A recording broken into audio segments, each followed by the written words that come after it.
ce moment à une séance de nourrissage.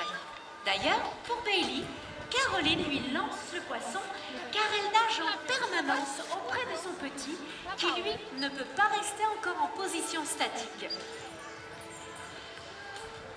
Chaque jour, il faut préparer au dauphin 80 kg de poisson. Au menu, sprate, hareng, capelin, maquereau, merlan. Bref, un dîner presque parfait. En mer, les techniques chasse sont très élaborées. Il faut savoir que les dauphins sont capables de descendre jusqu'aux 200 mètres de profondeur. Au quotidien, l'équipe de soigneurs est aux petits soins. Auscultation et même tests sanguins sont nécessaires pour suivre la bonne santé de nos cétacés. Ainsi qu'ils concernent les suivis médicaux, les relations entre les soigneurs et chaque animal permettent une observation quotidienne. Quels que soient les soins réalisés, l'animal se laisse faire dans toute tranquillité. Pour les prix leçons, par exemple, que je montre les positions devant moi, c'est du petit.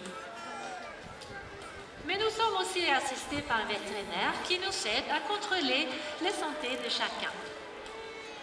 Et même des échographies sont effectuées pour surveiller les gestations des femelles. Ce fut le cas pour Bailey.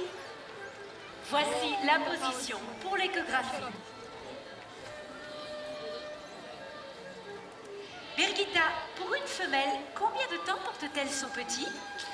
La femelle, elle porte son petit pendant 12 mois. Et combien de temps va durer l'allaitement? Cela dure environ 24 mois chez les dauphins. Ça, c'est l'instinct maternel. Pour téter, le petit dauphin tape le flanc de sa mère qui lui présente sa fente mammaire. Le lait maternel est très riche, ce qui permet au dauphin de doubler son poids en quelques jours.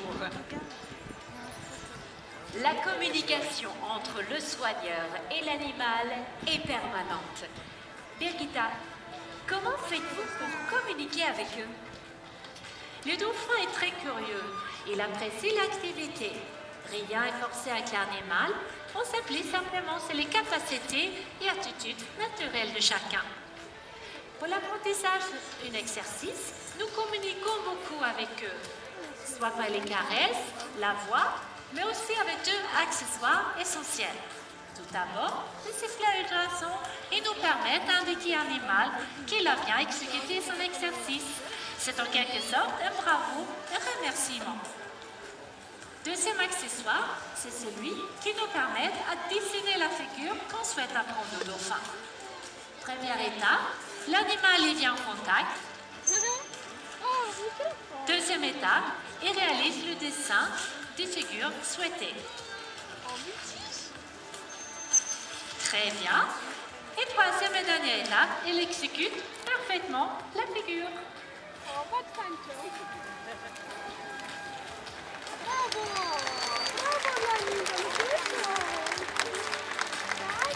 À chaque geste du soigneur correspond donc une action. Pouvez-vous nous montrer un autre exemple? Oui?